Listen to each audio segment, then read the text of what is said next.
Ek is Rosanne Erion, ek is die 2023 jou Eyster-wenner. Ek is 'n swyser, ek werk vir Cosmo Training Academy. Ons vorm deel van die groter Cosmo SA groep. Ons is hier in Silverton geleë.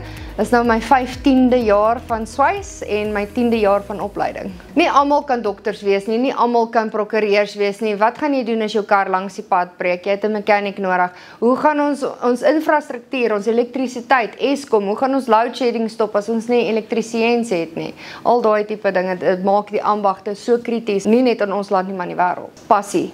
Passie vir wat jy doen, trots in jou werk. Daar's baie mense wat nie net in die ambag nie, maar in die algeheel nie meer trots het in hulle werk nie. Hulle sloer net voort. Hê weer trots, hê weer passie, sit jou alles in. Nie bang is om vuil te word nie, klim in en doen 'n ding. Jy gaan hard moet werk, jy gaan sweet, jy gaan dalk bietjie skel, maar niks wat seep en water nie kan uitsorteer en 'n ou pleistertjie kan uitsorteer nie. Ek het wel gevind, veral met die swys, met spesifieke prosesse moet jy meer detail-oriënteerd wees. Jy moet meer presies kan beweeg. Jy moet daai fynere motor skills en daai fynere, jy moet kan verstaan ook die staal op 'n fundamentele level. Ons praat oor die staal op atomiese vlak. So dit is nie net van weld en gaan nie. Jy moet verstaan wat gaan die staal doen, hoekom gaan hy dit doen sodat jy welding kan verstaan. Ek glo as jy bereid is om die harde werk in te sit en bereid is om nou maar bietjie vuil te word, dan behoort enige persoon dit te kan doen. In 'n oorweldigende mans omgewing,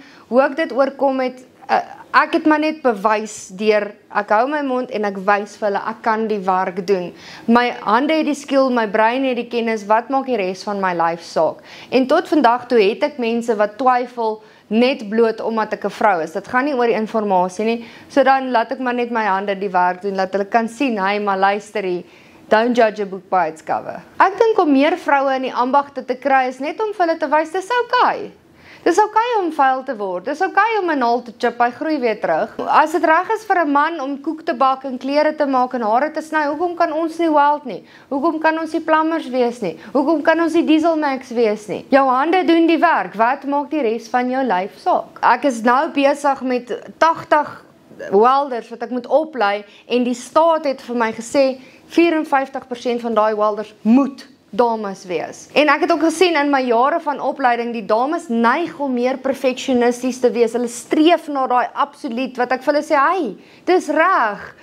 En hulle kan daai fynere motor skills en die fynere presisie kan hulle reg kry, baie makliker partykeer, want hulle het kleiner handjies ook, hulle kan makliker beweeg as party van die mans. En die vrouens het 'n hongerte na dit. Ek kry navrae vir vrouens wat vra, hey, luister, ek wil leer hoe om 'n hek reg te maak want my man dreig nou al 3 maande, of ek wil leer om 'n gat in 'n muur te boor. Hulle soek dit. Gaan uit en doen dit. Kom na ons toe, ons kan julle wys en moenie bang wees om nuwe dinge te probeer nie. Jy sal jouself verbaas as jy sien waartoe jy eintlik in staat is, want jy hou jouself terug. Moenie laat ander mense jou terughou nie. Swys is absoluut my passie. Ek het 'n lang pad geloop om my passie te ontdek. Ek het die normale roete, jy gaan universiteit, jy gaan leer, jy moet hierdie ding doen en toe per toeval toe kom ek op swys af en ek het net verlief. Dis waar ek my liefde gevind het, dis my passie. Ek love elke oomblik daarvan. En ek het uit my comfort zone uitgegaan. As jy met mense praat wat my op skool geken het, sê, hoe te hek is jy 'n welder van alle dinge? En dit is net, kom bietjie uit jou boksie uit en jy sal jouself verbaas tot waartoe jy in staat is. Ek was die heel eerste vroulike jou Eyster in die geskiedenis sover. So dit was vir my 'n baie groot voorreg, want daar was altyd in my getwyfel, want ek is 'n vrou. Nou word ek vereer ten spyte oor die feit dat ek 'n vrou is. So dit was vir my 'n absolute eer gewees, want vir my die jou Eyster is nie wie jy is nie, dis jou passie, dis jou dryf, want die jou Eyster maak 'n verskil. Die jou Eyster oortref alle verwagtinge, alle stereotypes. So wees die sonneblom in die see van rose, bewys hulle verkeerd.